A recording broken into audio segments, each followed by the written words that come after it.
Hello दोस्तों, आज अपने यादों की खिड़की खोलते हैं राज कपूर की फिल्म संगम से। 18 जून 1964 को प्रदर्शित फिल्म संगम उस दशक की सर्वाधिक सुपरहिट फिल्म थी। राज कपूर निर्मित ये पहली कलर फिल्म थी। संगम अपने ज़माने की समकालीन फिल्मों में पहली ऐसी फिल्म थी जिसे यूरोप में फिल्माया गया था। करीब 20 मिनट की फिल्म को राज कपूर साहब ने यूरोप के बेहद दिलकश बर्फीली लोकेशन पर शूट किया, जिसमें से ज़्यादातर सीन उनकी और वैजयंतीमाला जी के थे। फिल्म की लंबाई बढ़ने की वजह से एडिटिंग में फिल्म में से कुछ दृश्य हटाने का सुझाव भी उन्होंने माना नहीं, बल्कि फिल्म के 2 इंटरवल ज़रूर करवा दिए। लेकिन 2 इंटरवल के बाद भी 1 मिनट भी दर्शक अपनी सीट से नहीं हिले। प्रेम त्रिकोण पर आधारित कहानी में गोपाल वर्मा के रोल के लिए राज कपूर साहब अभिनेता दिलीप कुमार के पास गए और उन्हें संगम की कहानी सुनाई। सुनने के बाद दिलीप साहब ने कहा, ठीक है राज साहब, मैं ये फिल्म करूँगा, लेकिन मेरी 2 शर्तें हैं।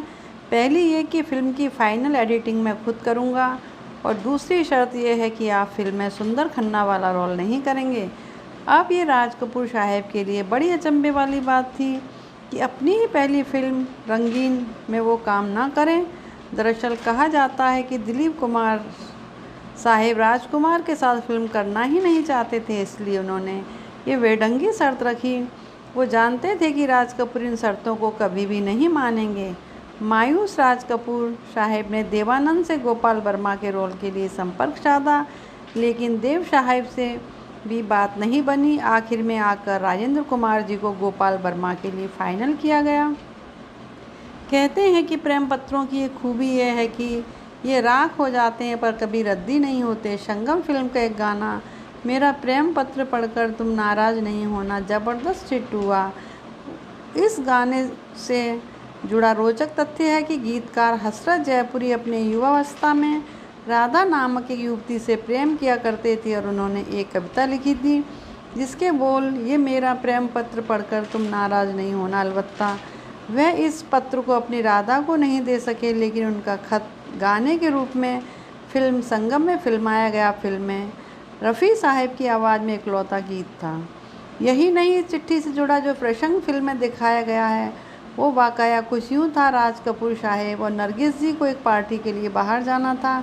उन्हें देर हो रही थी। राज कपूर साहब हड़बड़ी में जब नरगिस जी के घर गए तो उसके हाथ में कागज़ था जिसे वो पढ़ रही थी। राज कपूर ने उससे पूछा कि वो क्या है, तो नरगिस जी बोली, कुछ नहीं कुछ नहीं। उसने तो चिट्ठी फाड़ दी और बोली, चलो पार्टी के लिए देर हो रही है। जब दोनों कार तक पहुँचे तो राज कपूर ने कहा, मैं शायद अपना रुमाल अंदर भूल आया हूँ, तुम चलो गाड़ी में बैठो, मैं रुमाल लेकर आता हूँ।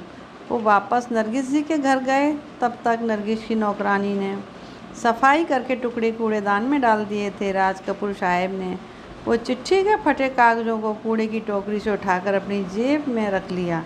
अगले दिन उन्होंने उन टुकड़ों को एक साथ रखा, जोड़ा और देखा कि वे एक निर्माता की ओर से शादी का पैगाम था जिसके बारे में नरगिस जी ने उन्हें नहीं बताया था। एक चिट्ठी से मिला जख्म इस कदर गहरा था कि कई सालों बाद उनकी फिल्म संगम में असली ज़िंदगी का वो जख्म पर्दे पर उभर आया।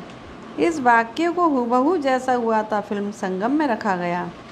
ये भी राज कपूर साहब की ज़िंदगी का एक असल वाक़या है, ठीक बिल्कुल वैसे ही जिस तरह उन्होंने नरगिस जी से 1946 में हुई मुलाकात को 27 साल बाद बॉबी में हूबहू पर्दे पर उतार दिया। आरके स्टूडियो में राज कपूर की मशहूर कॉटेज के पीछे की तरफ एक कमरा है जो कभी नरगिस जी का कमरा हुआ करता था। कहते हैं जब नरगिस जी आरके स्टूडियो राज कपूर साहब की ज़िंदगी से निकल गई थी तब भी कई सालों तक उस कमरे को वैसा ही रखा गया जैसा कि वो छोड़ गई थी। उनकी याद हमेशा राज कपूर के साथ रही। राज कपूर साहब कभी नरगिस को भूले ही नहीं थे। नरगिस जी राज कपूर से ज़्यादा पढ़ी लिखी थी। उन्होंने क्वींस मैरी कॉन्वेंट से बीए पास किया था। राज कपूर साहब ने कॉलेज की अपनी पढ़ाई पूरी नहीं की थी। नरगिस जी ने आरके फिल्म्स के कम होते खजाने को भरने के लिए भारी प्रोड्यूसरों की फिल्मों जैसे अदालत, घर संसार, लाजबंती में काम किया। बाद में राज कपूर साहब ने उनके बारे में एक मशहूर लेकिन संवेदनहीन बयान दिया मेरी बीवी मेरे बच्चों की माँ है, लेकिन मेरी फिल्मों की माँ तो नरगिस ही है। कहते हैं दिलीप कुमार साहेब के संगम में काम ना करने की वजह भी नरगिस जी ही थी। अंदाज, बाबुल, मेला आदि फिल्मों में उनकी नायिका रही नरगिस जी ने जिस तरह से राज कपूर साहेब के कहने पर फिल्मों का चुनाव करना शुरू कर दिया था, उससे दिलीप कुमार साहेब नाराज़ थे। उनकी और नरगिस जी की जोड़ी उस दौर में एक सफल फिल्म की गारंटी मानी जाती थी और दर्शक भी उनकी जोड़ी को पसंद करते थे। लेकिन नरगिस जी जिस तरह राज कपूर साहब के प्रभाव में थी, उससे दिलीप साहब कहीं ना कहीं रश्क करते थे। दिलीप कुमार साहब वैसे भी संगम को अंदाज का रीमेक ही मानते थे, शायद इसलिए उन्होंने राज कपूर की संगम में काम करने की बेतुकी शर्तें रखीं।